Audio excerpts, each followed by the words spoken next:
வலைத்தளங்கள்ல அடுத்த துணை முதலமைச்சர் உதயநிதி ஸ்டாலின் அதை பத்தி எப்படி?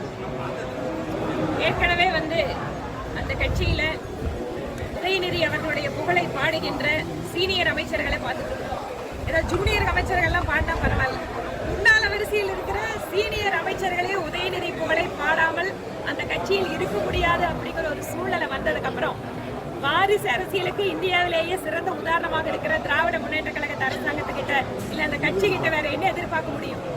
ஒவ்வொரு மாவட்ட செயலாளர் ஒவ்வொரு மந்திரியோட பையனை அடுத்த கட்டமா எம்பி ஆக்குறாங்க, முதலமைச்சரோட பையனை துணை முதலமைச்சர் ஆக்குறது அதுல ஆச்சரியப்படுறதுக்கு என்ன?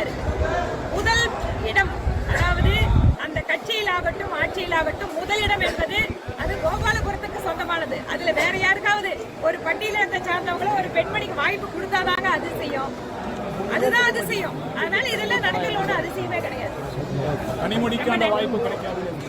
அதாவதுங்க, பெண் உரிமை திராவிட மாடல் அரசு என்ன சொல்றாங்க? சமூக நீதி. இங்க எங்க சமூக நீதி இருக்கா? பட்டியலினத்தை சார்ந்தவர்களுக்கு அந்த மந்திரி சபையிலேயாவது ஏதாவது முக்கியத்துவம் இருக்கா? அந்த பட்டியலினத்தை சார்ந்தவர்களுக்கு ஒரு முக்கியமான பதவியும் கூட கிடையாது, முக்கியமான துறையும் கூட கிடையாது. இன்னொன்று, அவர்களுக்கு மீதான தாக்குதல் இந்தியாவிலேயே அதிகமாக தமிழகத்தில் நடந்து கொண்டிருக்கிறது. உதயநிதியை கம்பேர் பண்ணும்போது கனிமொழி சீனியரா இல்லையா? அரசியல் எத்தனை வருஷம் அனுபவம் வாய்ந்தவங்க. ஆனா கூட அந்த குடும்பத்திலிருந்து ஒரு பெண்மணி வரது கூட அவங்களால பொறுத்துக்க முடியல. பாருங்க, இதுதான் இவங்க காட்டுற பெண் உரிமை.